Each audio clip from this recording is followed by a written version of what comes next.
నమస్తే welcome back our channel Bhavani happy family. మా భవానీ చింతపండు చూపిస్తుంది అని అనుకుంటున్నారా?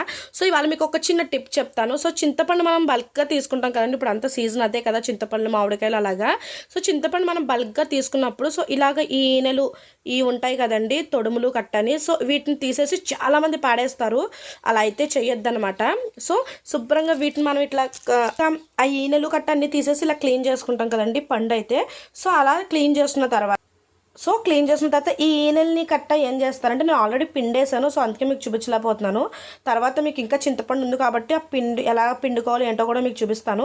సో ఈనెల్ని కట్ట శుభ్రంగా ఒకసారి వాష్ చేసేసుకున్న తర్వాత కొన్ని నీళ్ళు వేసేసి కొంచెంసేపు నాననివ్వండి. మనం చింతపండు ఎలా అయితే నానబెట్టి తర్వాత ఎలా అయితే పిండుతామో అలాగే ఈనెల్ని కూడా శుభ్రంగా నానబెట్టేసి పిండారంటే కనుక మీకు చక్కగా ఇలా గుజ్జు అయితే వస్తుందండి. సో చింతపండు ఇవన్నీ కూడా చాలా కాస్ట్ ఉంటాయి కదా, ఒక సంవత్సరం సరిపడా మనం అయితే నిల్వ పెట్టుకుంటాం కాబట్టి. సో ఇలాంటి గుజ్జుని నాకు 2 కేజీల చింతపండుకి ఇంత గుజ్జు అయితే వచ్చింది. అంటే ఈనెలతోనే, ఓన్లీ ఈనెలు, సో వేస్టేజ్ ఉంటుంది కదా దాంతోనే. సో ఇలా చేసుకున్నామంటే మనం ఏమైనా పప్పులో కానీ అంటే చట్నీస్లోకి కానీ కట్ట వేసుకుని చక్కగా ప్రిపేర్ చేసుకోవచ్చు అనమాట. సో నేను ఇవాళ పప్పు వండుతున్నాను, అందులో అయితే నేను ఇది యూజ్ చేస్తున్నాను.